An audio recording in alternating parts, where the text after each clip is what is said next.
Élection à l'époque de Félix Tshisekedi, est-ce un mauvais départ déjà? Je ne vous répondrai pas directement.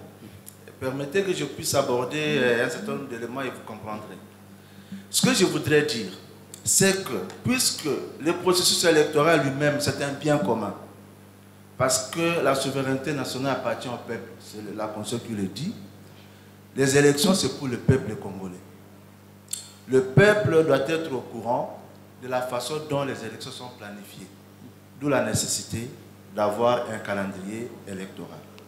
Et je pense, la CENI a annoncé que le calendrier sera là le mois prochain. Je pense que ça sera confirmé ici et nous attendrons. Les cartographies opérationnelles, elles doivent être connues par le peuple congolais et les autres parties prenantes au processus électoral. Elles sont très importantes. Les cartographies opérationnelles pour la CENI elle-même, ça lui permet de mettre en œuvre ces différents plans de travail, les plans de formation, les plans de déploiement, les plans de ramassage, les plans de transmission des résultats, les plans de différents plans, sont appliqués sur à travers les cartographies. Donc c'est un outil très important pour la CENI et aussi pour les citoyens congolais qui doivent savoir où est-ce qu'il doit aller voter, où est-ce qu'il doit aller se faire inscrire. C'est très important. Les cartographies pour les partis politiques sont très importantes parce que ça leur permet de planifier leurs activités et même de les budgétiser. Pour nous, observateurs électoraux, c'est un outil de travail très important parce que ça nous permet de planifier nos propres contributions pour la réussite du processus électoral.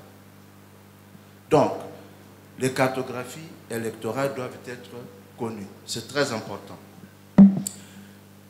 Depuis que nous avons commencé les processus électoraux chez nous dans ce pays, nous n'avons pas eu un fichier électoral fiable. Parce que nos fichiers que nous avons jusque-là laissent tomber un grand nombre de Congolais qui sont utiles pour la répartition des sièges.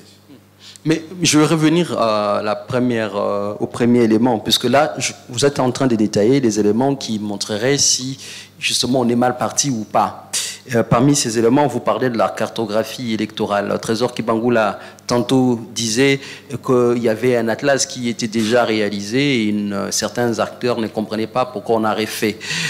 Déjà, à ce niveau-là, est-ce qu'à votre niveau, est-ce que vous avez des inquiétudes par rapport à la cartographie? Quelles sont ces inquiétudes-là? Déjà, je sais que, d'après ce que vous nous avez dit la dernière fois, c'est un document que vous n'avez pas encore consulté, d'ailleurs. Ouais. Trésor a parlé de l'approche. On aurait dû faire un travail partiel parce qu'il y a des atlas qui avaient été produits. Mais avant cela, il faut considérer qu'en 2013, je crois, si je ne me trompe pas, la CENI, à travers Feu Abbé Malou, avait stabilisé les cartographies opérationnelles. Alors, nous aussi, à un certain moment, on avait pensé que la CENI puisse faire un travail partiel, parce que les cartographies existaient, cela lui ferait gagner du temps. Bon, elle a fait les cartographies, un travail, une révision complète, mais ce qui est important pour nous pour le moment, c'est de l'avoir comme outil de travail et continuer à travailler pour le processus électoral. Alors, j'ai parlé du fichier électoral. Pour avoir un fichier fiable, il faut le recensement général de la population, avec dedans aussi l'identification de la population, comme vous l'entendez parler. C'est ça qui nous permet d'avoir une comptabilité plus ou moins exacte, presque exacte, disons-le, de toute la population. Et comme ça, on peut répartir de manière objective les sièges à travers les circonscriptions. Vous aurez souhaité qu'on commence par le recensement général de la population? Ça aurait été c'est le souhait de tout le monde. Malheureusement, comme Trésor l'a souligné, le processus avait pris beaucoup de retard. Et on ne peut pas maintenant préconiser ce processus sous peine de voir les échéances glisser comme on a l'habitude de le dire ici. considérant que toutes les élections qui ont été organisées dans ce pays l'ont été avec un fichier qui était confectionné sans la présence d'un recensement préalable de la population. Il y a un consensus, il se dégage un consensus général de tous les acteurs sur le fichier actuel. C'est ce qui fait que ça ne pose pas de problème. Mais l'idéal, c'est d'avoir un fichier vraiment fiable, issu des registres d'état civil. Le fait qu'on n'ait pas encore commencé justement ce renouvellement, parce que je pense, et on va peut-être le confirmer ici avec la CENI, la révision totale du fichier électoral, pour vous, c'était important de revoir totalement ces fichiers-là.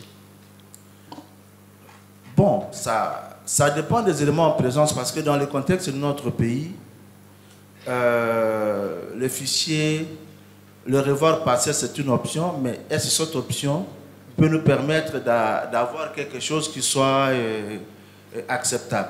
C'est aussi ça le problème. Donc, on a besoin d'un fichier. Il y a des enfants qui sont nés, aujourd'hui il y a beaucoup de nouveaux majeurs, il y en a qui sont décédés, il y en a qui se sont déplacés, qui sont allés ailleurs, il y en a qui ont beaucoup changé d'adresse et consorts. Il est important qu'on puisse faire la révision du fichier électoral.